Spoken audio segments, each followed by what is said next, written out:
Boa noite, Fernanda. Me escuta? Sim, estou te escutando. Tá. Eu não tô te vendo, talvez tua câmera esteja virada. Veja se tu consegue Uhum. desvirar.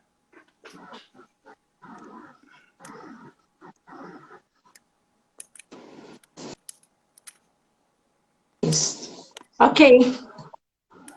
Tá. Ah, agora eu tô te vendo, perfeito. Uhum. Como é que tá? Tudo bem? Vamos dar boas-vindas aí a todo mundo. Esperando o pessoal chegar. Vou aproveitar para agradecer ao Evandro, né, que viabilizou, ao Jorge, ao Jorge Severo também, que fizeram a ponte aí para trazer essa craque para conversar conosco. Também a Rosane, que está nos ajudando, sempre nos ajuda aí no suporte para que ocorra tudo normalmente, né? Fernanda tá em Porto Alegre, né? Isto. O pessoal da Agencista é de toda... Tem até em outros países, né, Fernanda? Sim, a gente tem atuação na América Latina, né? Bolívia, Paraguai, né? E Legal. temos E também parcerias no Canadá. que legal. Mas o escritório central é aqui em Porto Alegre. Em Porto Alegre temos uma equipe em São Paulo também. Legal.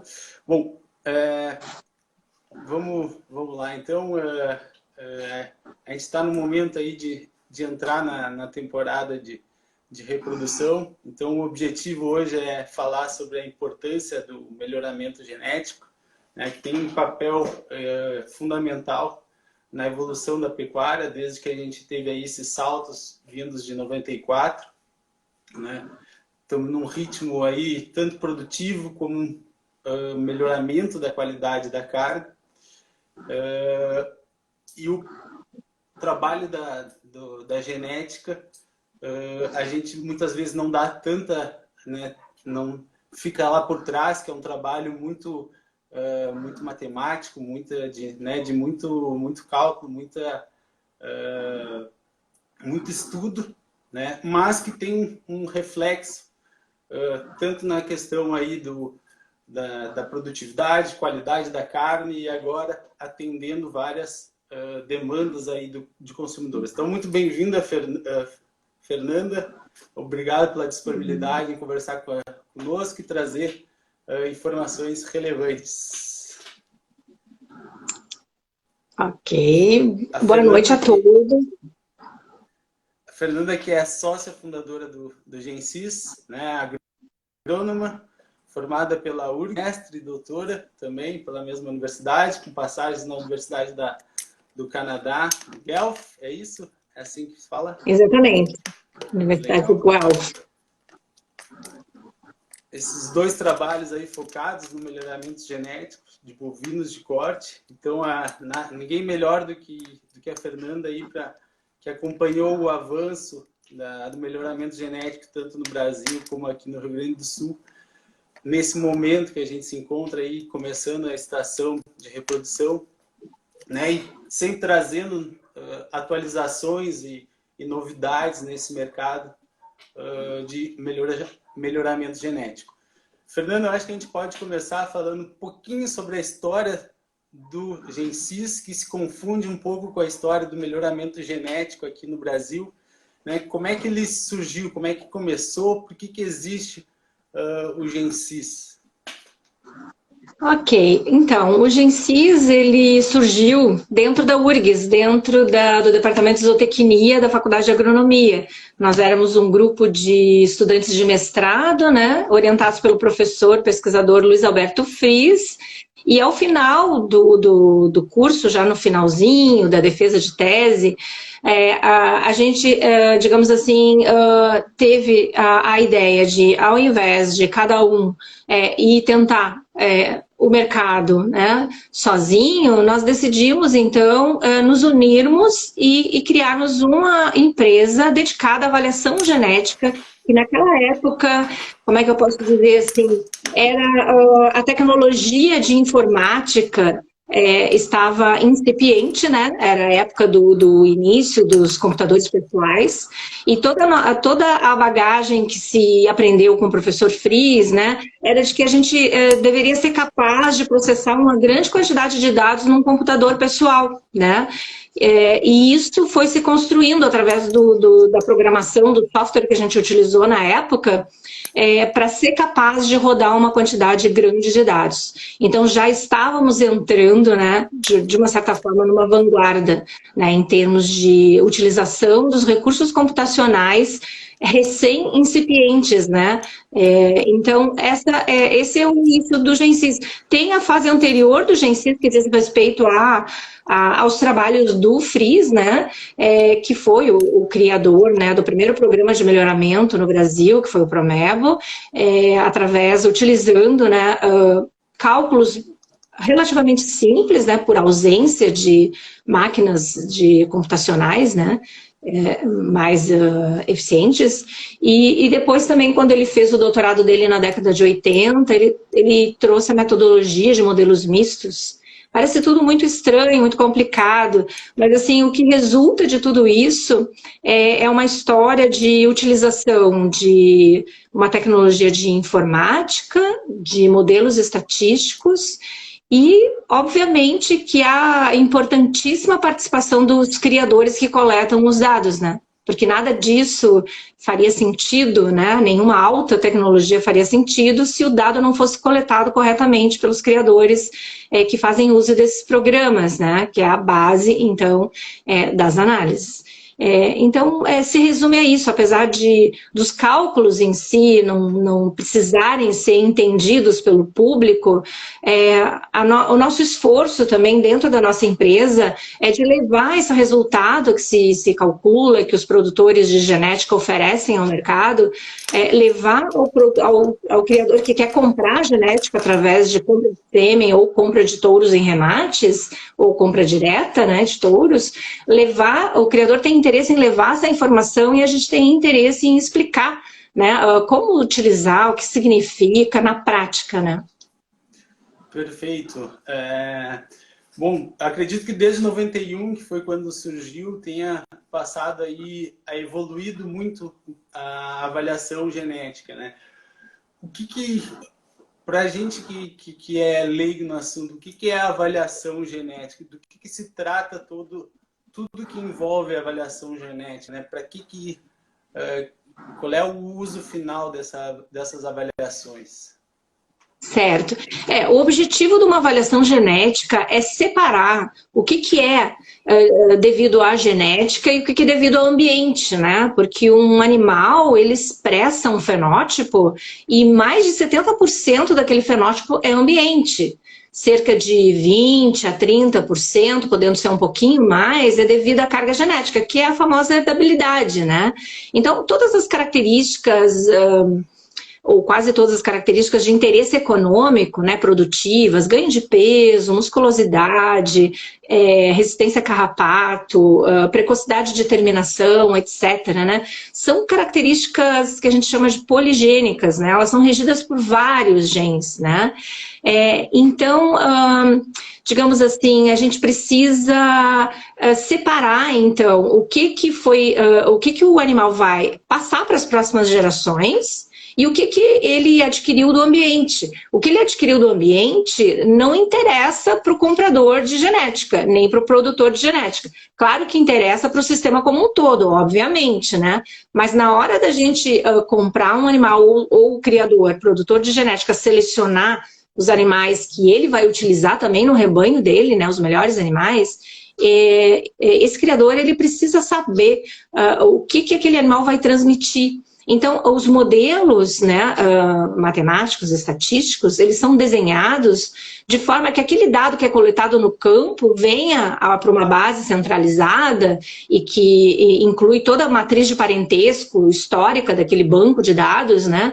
E cada vez que chega um dado novo, ele se incorpora no banco de dados, ele não é rodado só daquele ano, né? Ele se incorpora numa base histórica de dados daquela raça, daquele grupamento racial, né? Que está conectado, né? Através de de touros de uso em comum, por exemplo. Então, nesse momento, a estatística precisa separar, né, o que é devido realmente à genética. Então, coletando corretamente os dados no campo, isso tudo tem manuais, tem treinamento, para que esse dado chegue a nós e a gente consiga aplicar os modelos, né, partindo de um modelo biológico, chegando num modelo prático, né, e utilizando softwares realmente matemáticos, né, para a gente poder equacionar, né, o que é devido à genética e mais ainda, o que é devido ao próprio animal, que a gente chama de segregação mendeliana, o que é devido ao pai dele, à mãe dele e aos parentes. Então, nós vamos chegar no final num valor chamado de DEP. Muitos já conhecem esse nome, DEP.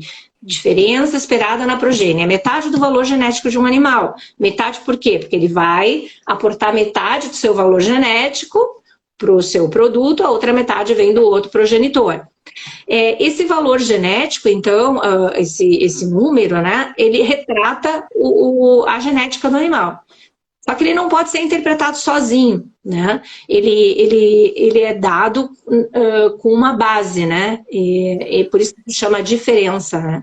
Então, o número isolado, né? 1.0, 5.7, cria uma certa confusão a pessoa acessar números isolados.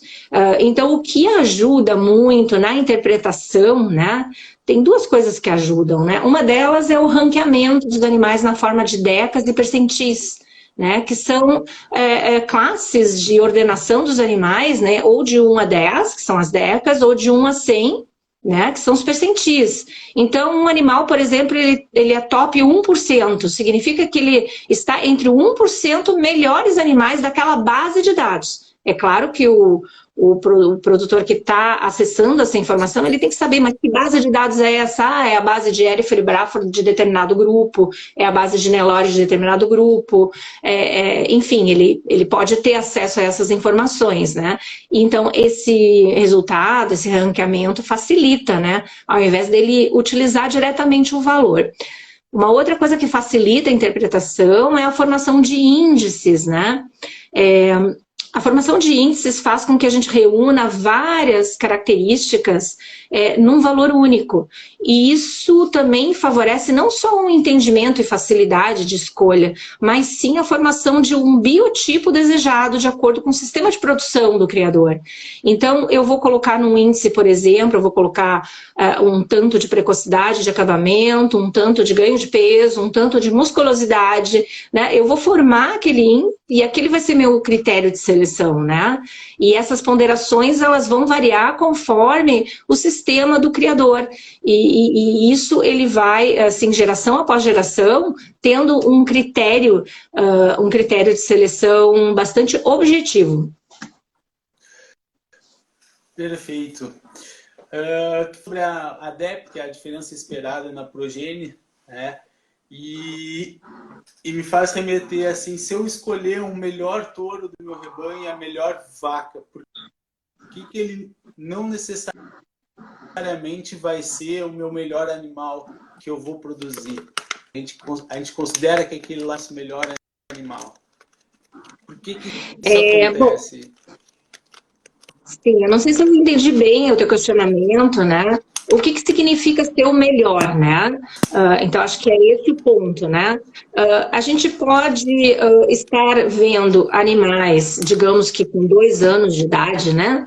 Um animal com 2 anos de idade, que é comercializado normalmente, né? Um reprodutor, ou uma vaca jovem de 2 anos de idade, ou 1 ano e meio e tal.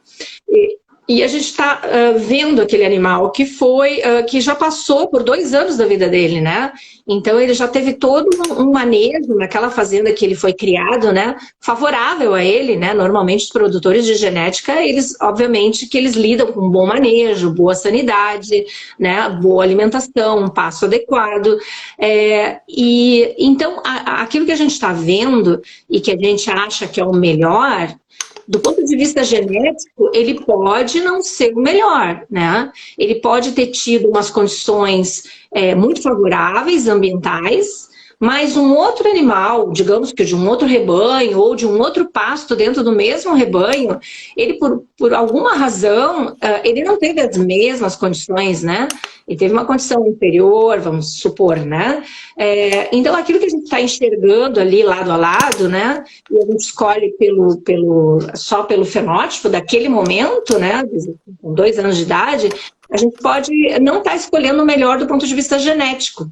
Né? Então, assim, o melhor do ponto de vista genético é a gente acessando os relatórios, né? Que foram calculados com base no histórico da vida desses animais, tomando o dado do manejo do animal, né? Quais eram os grupos contemporâneos que conviveram com ele, e aí foram, digamos assim, aquelas diferenças foram tomadas na época certa.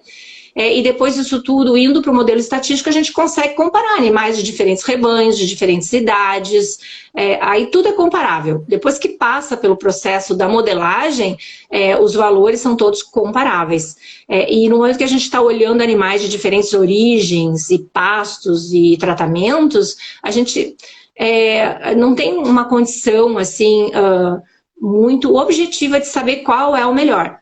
Além, claro, de entender o que é melhor para o seu rebanho, né? O que aquele rebanho está necessitando naquele momento. Digamos que um rebanho seja um produtor de terneiro, ele vai se interessar bastante por um reprodutor que tenha características que gerem animais precoces até o desmame, né? E com boa musculosidade, que vão gerar terneiros, assim, muito bons na época de vender o terneiro no desmame.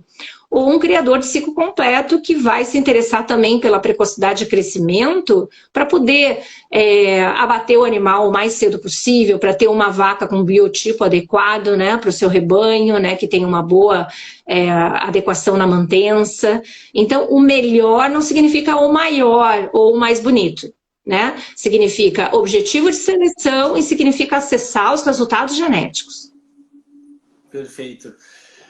Tu tocou num assunto de escolha dos animais pelo fenótipo, né? E daí me remete aí, né, a uma etapa de seleção que aconteceu muito baseada, né, no tamanho ou na beleza do animal. E hoje a gente vê já um melhoramento muito focado na parte de produção, né, no ganho por hectare, príncipe de peso, precocidade. Como é que se deu essa evolução no melhoramento? Porque no fim das contas tudo é melhoramento, né, mas com focos, né? Essas pista e produção podem andar junto? Sim. Como é que se deu essa questão? Certo. Sim, eu acho que houve uma evolução com relação a isso. Eu acho que, claro que as exposições, elas ainda têm o seu, digamos, papel, né? Em termos de divulgação, digamos, de uma raça, divulgação de um criatório, né? Quase como uma propaganda, assim, né? Para mostrar, dar um exemplo do que aquele criatório tem, né? Ou aquela raça tem. Mas certamente...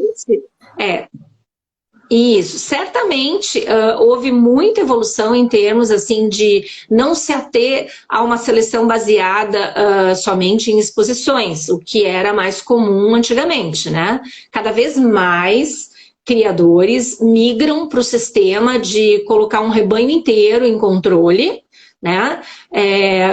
E selecionar por todo esse sistema que a gente veio comentando no momento, ou seja, os animais são criados no seu ambiente, né? Seja campo, seja com suplementação, né? Seja com pasto cultivado, e os dados são tomados, né? Primeiramente dentro de um grupo de contemporâneos, animais que nasceram na mesma época, tiveram as mesmas oportunidades, num sistema então de contemporâneos.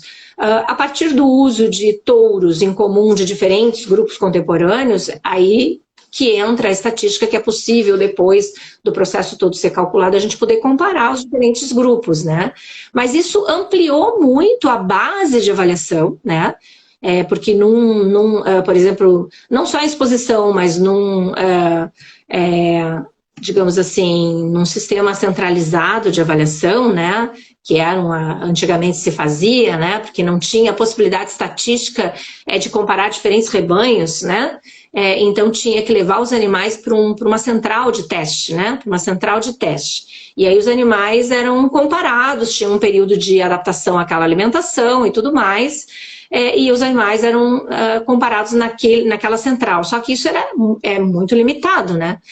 Hoje ainda se faz alguma coisa quando uma característica de difícil medição, que exige, por exemplo, equipamentos, né? Até como o consumo alimentar residual, que exige um equipamento específico, né, que é difícil de ter na fazenda. Então, isso ainda existe nesse sentido de levar animais para uma central que possa fazer, então, esses testes centralizados. Mas as outras características todas que podem ser medidas a campo, que são a grande maioria das outras características, elas são medidas na própria fazenda. E isso faz com que a gente tenha uma base de comparação muito maior, né? E uma acurácia também muito maior, né?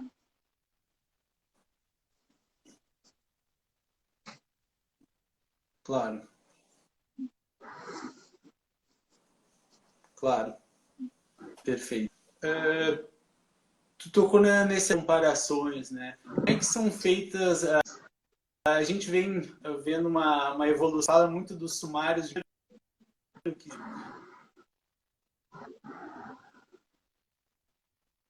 Eu não estou te ouvindo. Às vezes mensalmente com touros melhoradores a cada mês, né? A gente estava conversando que tem como cada vez... Tá com delay. Agora tá melhor. Melhorou? Melhorou. Ah, tá, né?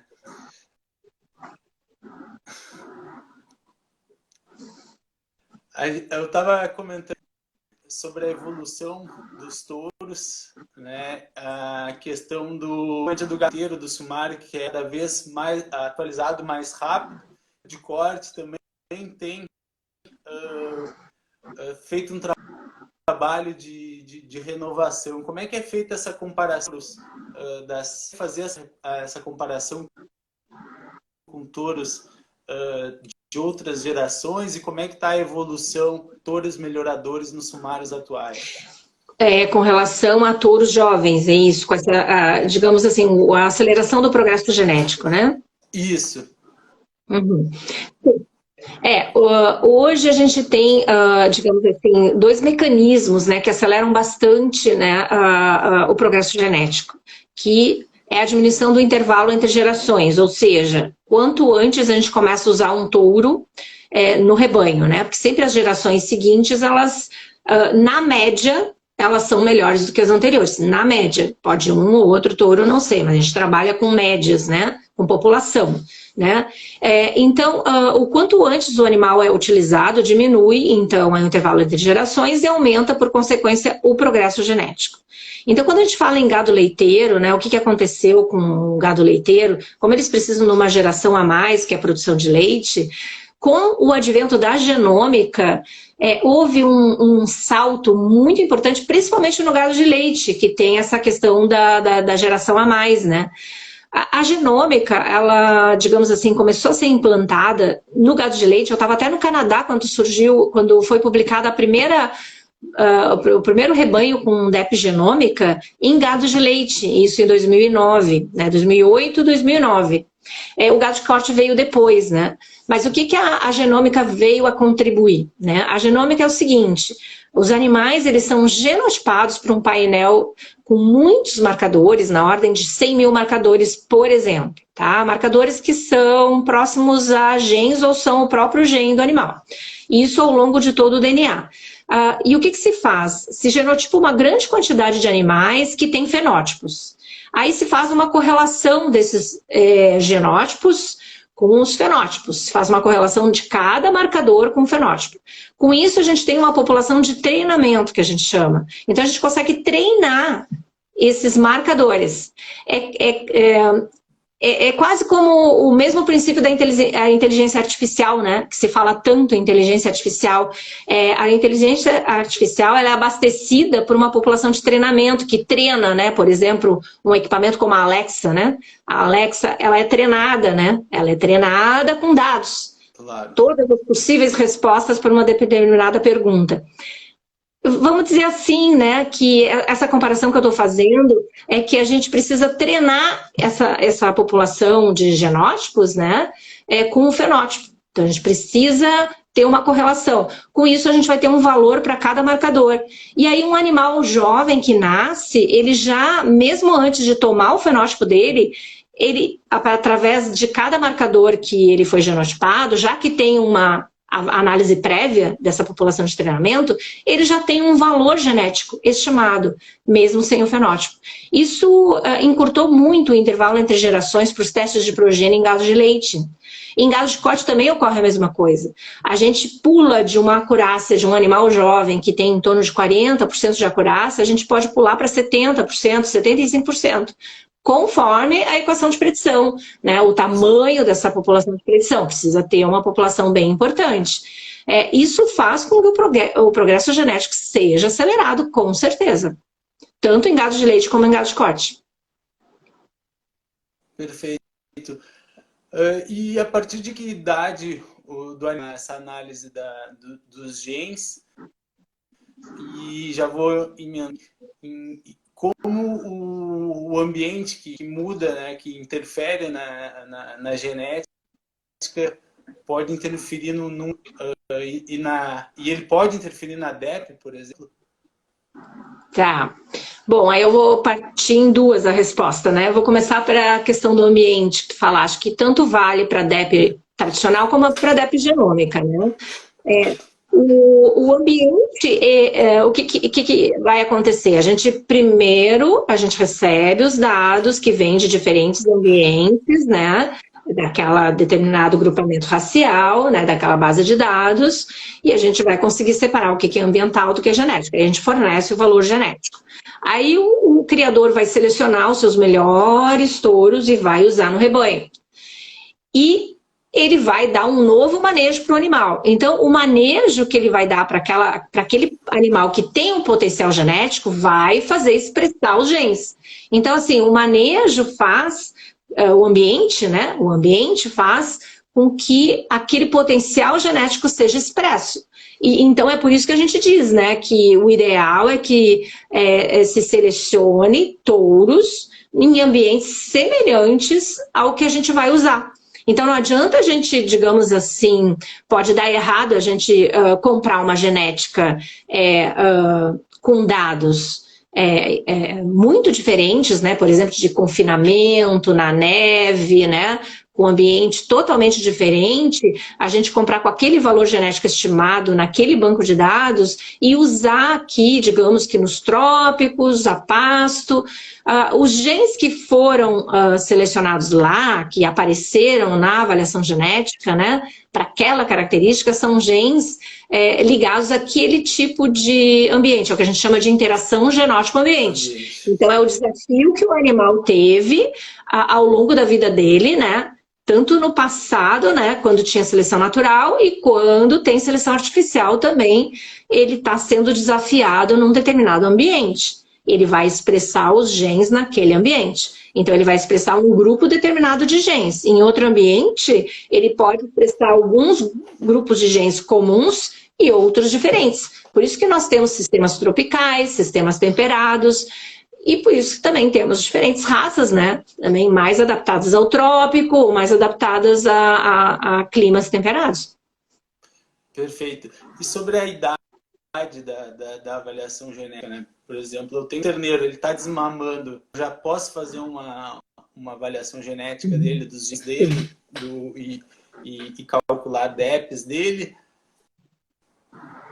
Sim, o sistema normal, sem considerar a genômica, né, de coleta de dados, ele prevê assim o controle desde a reprodução, né, a gente precisa ter toda a paternidade identificada, né, as vacas identificadas, né, todo um controle ali da data da reprodução para depois bater com a data de nascimento, né, para determinar então a paternidade.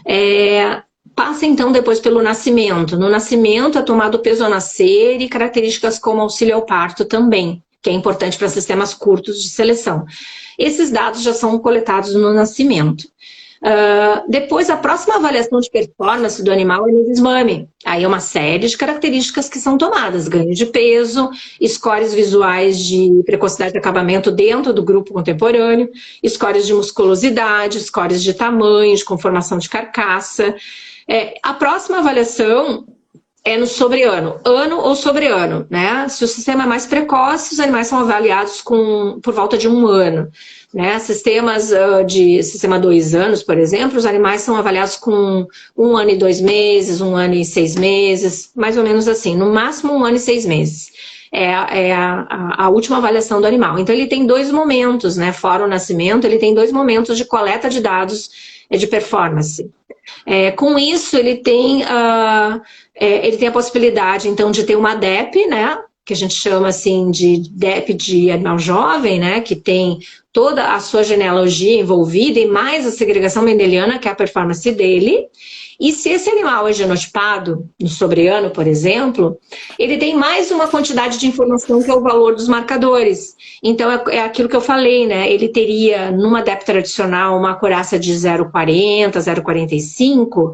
Com a genômica, ele pode chegar a 75. Se fosse só a genômica, não seria 75, provavelmente seria menos, né? Então, é bom juntar as duas coisas. A não ser em características de difícil medição, que a gente tem um esforço enorme para montar uma equação de predição. E depois os animais até não precisam ser coletados fenótipos para ter a DEP. Porém, essa equação de predição ela não é estática. É muito necessário seguir coletando, abastecendo essa equação de predição, porque justamente por causa da seleção, aquela equação de predição ela tem que ser renovada, ela tem que ser atualizada. Né? Então, a gente precisa continuar coletando fenótipos, até por mais difícil que seja o fenótipo, né? Tem os fáceis e tem os difíceis. Né? Mas é certo que a equação de predição ela precisa ter essa atualização de novos fenótipos para compor essa equação e cada vez ela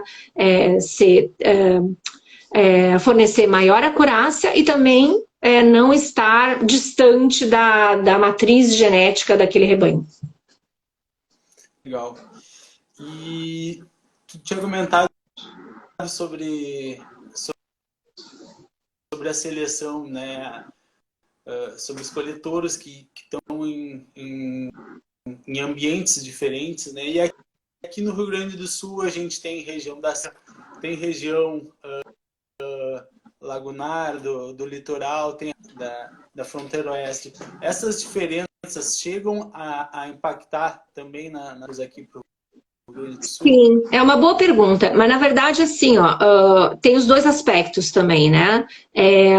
Quando um touro é testado em vários ambientes, né, diferentes, né, mesmo no Rio Grande do Sul, e é o que ocorre, por exemplo, em grupos como Natura, Conexão Delta G, existem diferentes ambientes mesmo dentro do estado ou até fora do estado.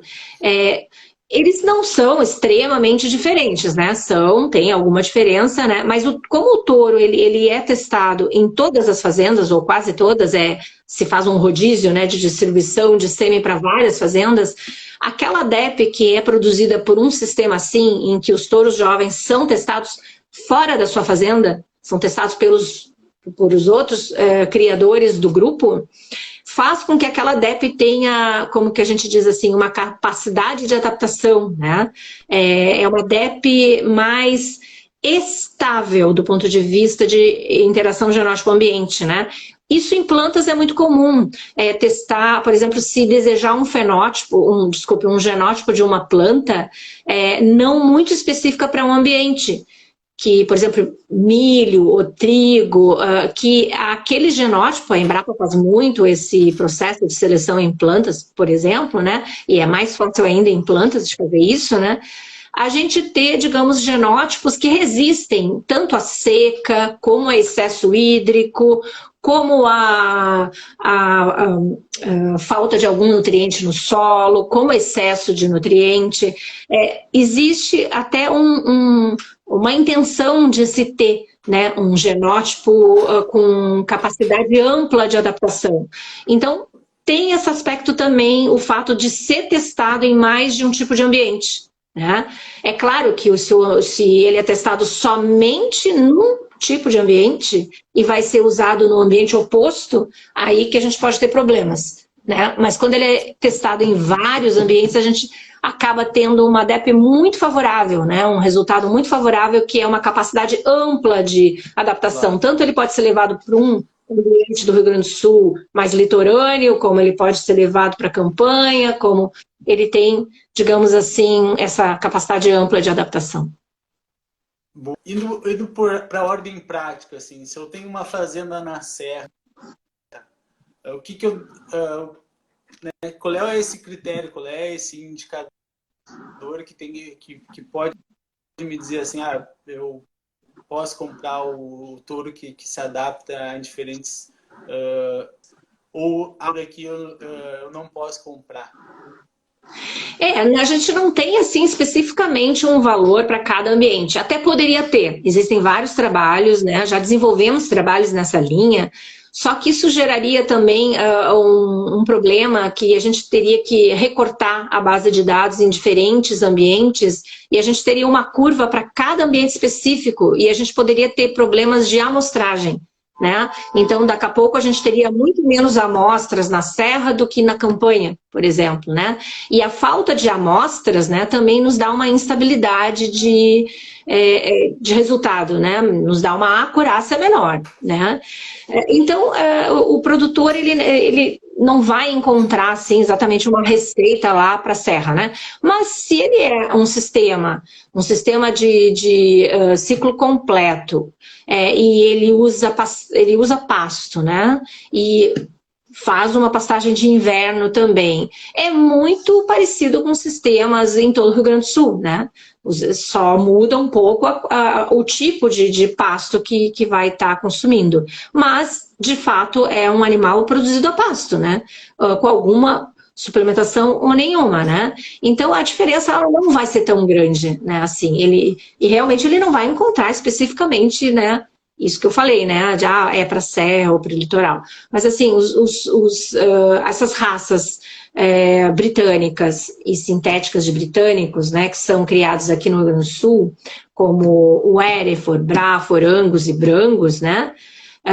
Eles são testados em vários tipos de ambiente e a gente faz uso, então, dessa amostragem maior que, de fato, a gente não vai estar produzindo uma DEP amplamente em confinamento, por exemplo, né? Que isso seria muito diferente, né? A não ser até porque quando o animal toma medida no sobreano, se ele tem depois uma terminação em confinamento, são os animais que já não está sendo coletado o dado, né? Se ele tem lá 2, 3, 4 meses de terminação em confinamento, são animais que já foram selecionados. Esse dado não é coletado dessa forma. Mas como é coletado precocidade de acabamento, precocidade de crescimento, musculosidade e conformação de carcaça, nós temos vários trabalhos que indicam que até para esses confinamentos finais, né, para terminar o animal, os animais que tiveram DEPs, né, favoráveis para essas características que eu citei, eles foram muito superiores na terminação do confinamento, saíram vários dias antes, né? Atingiram o peso limite antes do tempo, então assim tem muita utilização até nesse sentido de fazer um sistema até terminal semi-confinado, né?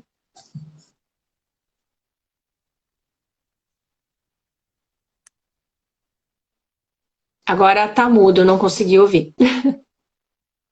Sim, perfeito.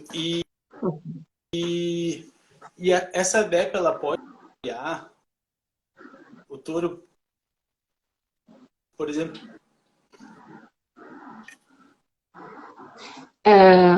O que pode variar? Vamos ver. Veja se consegue me... Melhorou agora? Não. Eu ouço, mas fica cortado. Variar um touro, daqui a 5 anos pode... Pode repetir Isso. o que que varia?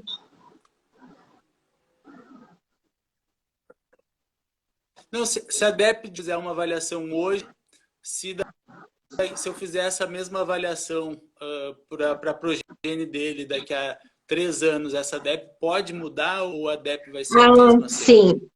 Claro que sim. Sim, a DEP, por isso que ela tem uma acurácia, né? A acurácia mostra o quanto que tem a quantidade de informação que seria o potencial de mudança, né? Quanto maior a acurácia, menor o potencial de mudança.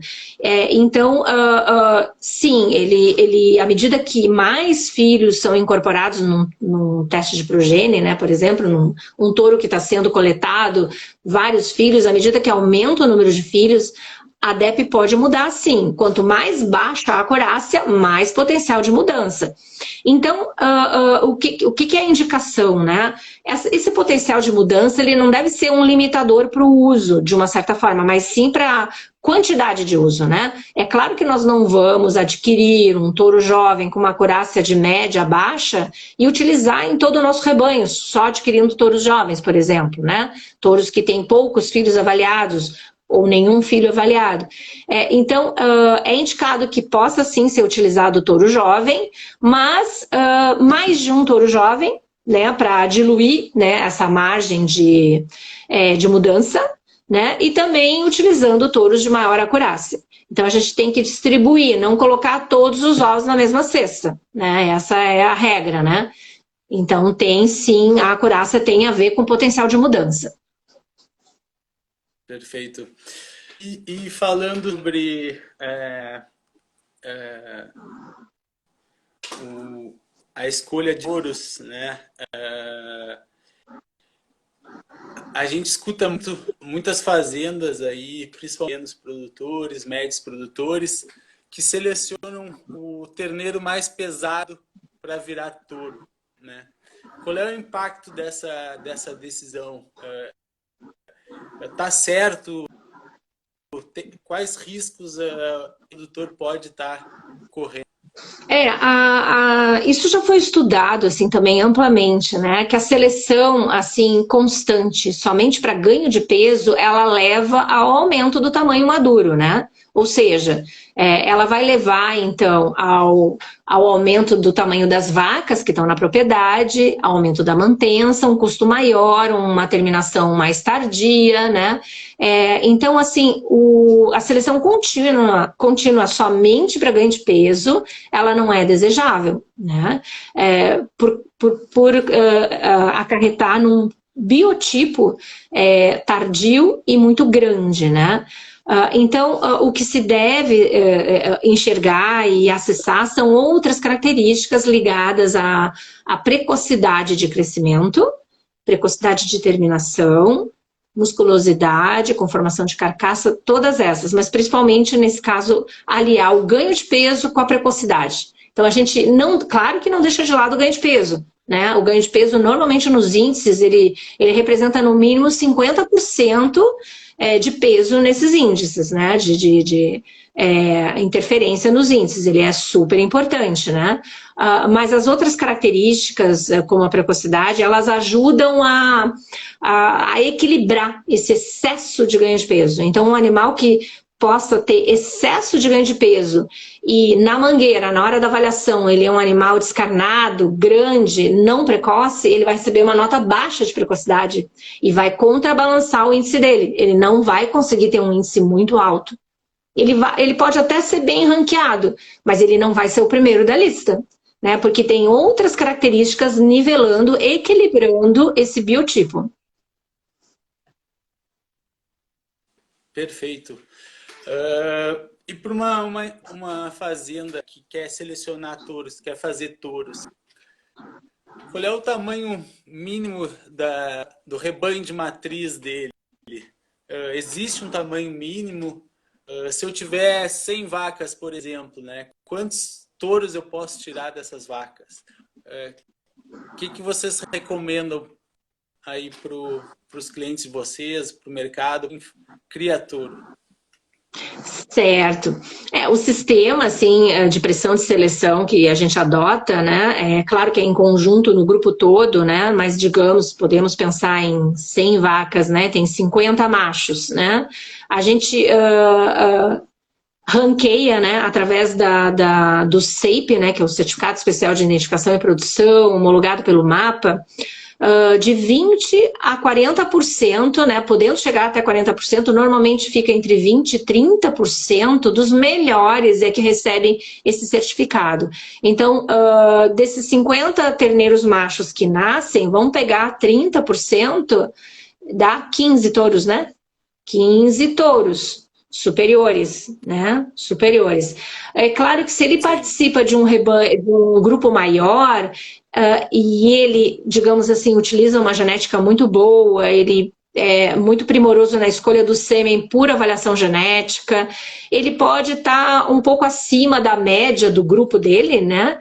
E acabar que os 20% de todos os animais do grupo ele possa ter 30% ou 40% ou 45% dos touros dele. Então, podendo chegar aí a 25 touros, 50% dos touros. Claro que se ele estiver fazendo um trabalho excepcional, né? Mas não mais do que isso, né? A regra, vamos dizer assim, a grosso modo, é 30% dos machos nascidos. Podem virar touro num ambiente bem controlado, bem pressionado, vamos dizer assim. Essa é uma pressão de seleção média que se efetua normalmente, né? Média. Podendo ser um pouco maior ou menor, depende do ranqueamento desse criador dentro do grupo dele. Porque também fazer participar, como é que eu vou dizer, fazer um programa de melhoramento sozinho, hoje em dia não se faz, né?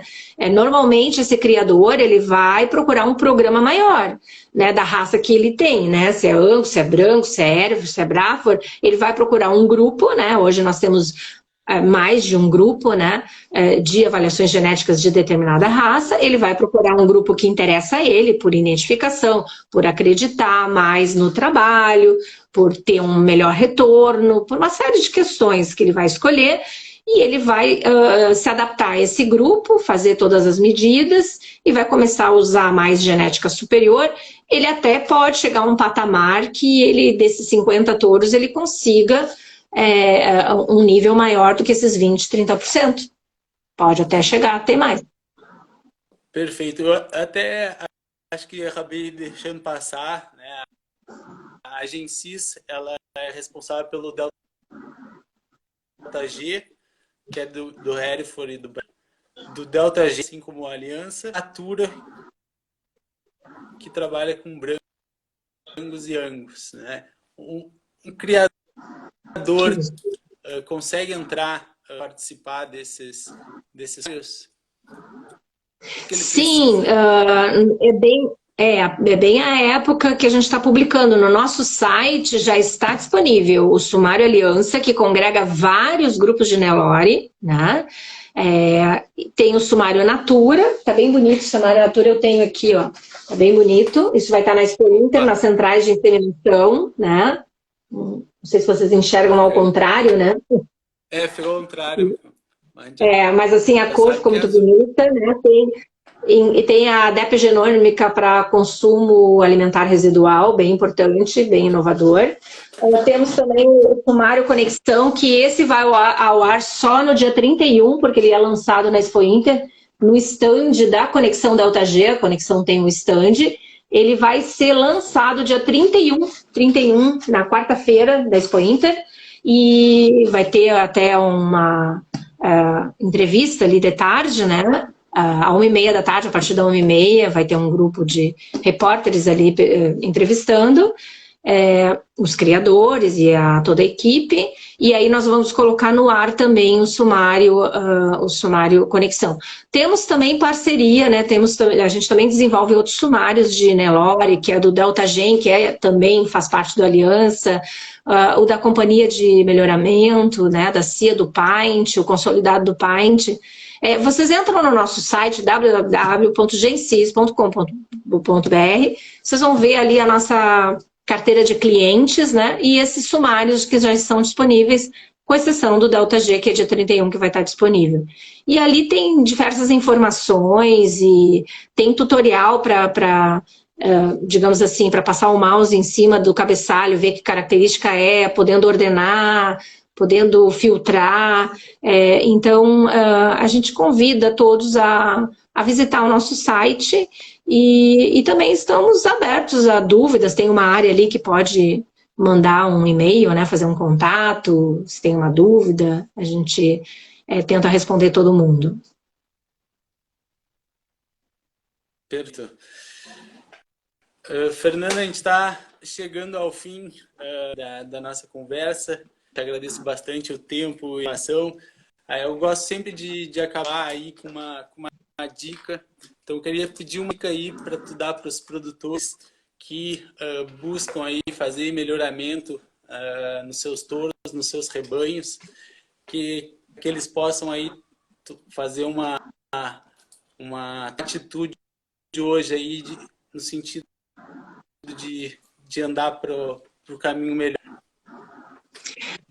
A dica é aproveitar todas essas ferramentas que tem, elas estão disponíveis, né? Então, como você falou no início, tem todo um trabalho por trás que ninguém entende, que é estatística, que é matemática. Deixa que a gente faz isso e o usuário utiliza o resultado, né? Então, assim, tem muito trabalho por trás, né? E o usuário só tem que olhar, interpretar, né? A gente está tentando ensinar a interpretar, a gente tenta facilitar bastante. Os sumários têm explicação também de como utilizar e utilizar essa informação. É a melhor coisa que tem, né? Então, um criador, ele pode não fazer parte de um grupo de melhoramento, mas ele é usuário de genética. Tem muita gente que faz assim, né? Ele compra touros e usa no seu rebanho.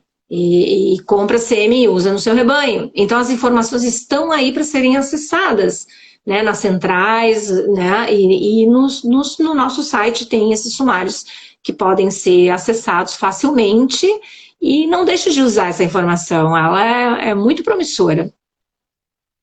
Perfeito. Bom, acho que a gente podia ficar aqui conversando mais umas 3 horas, mas a gente combinou que ia ser 50 minutos. Então, te agradeço bastante. Aí fica a dica aí de acessar eles aí, tanto quem quer melhoramento genético, quanto para consultar aí sobre touros, sobre o sumário, sobre índices, e sempre lembrando, né, cada fazenda é um sistema diferente, tu tem que adaptar aí a realidade ao seu processo produtivo, ao seu objetivo, né? De aumentar, de focar em qualidade. Então, acho que foi bem legal né, a nossa conversa aqui, deu um panorama legal. Teria muito mais assunto. Então, muito obrigado, Fernanda. Mais uma, o Evandro e a Rosane, que me viabilizaram a nossa conversa. E também a equipe da Gensis. E uma boa noite para todos. Não sei se quiser falar mais alguma coisa. Não, gostaria de agradecer também o convite, agradecer o convite, foi um prazer falar, a gente está sempre, tem vontade de explicar as coisas e está sempre à disposição para essas explicações, e esse o momento é agora, né, é essa época, né, isso aí. Maravilha.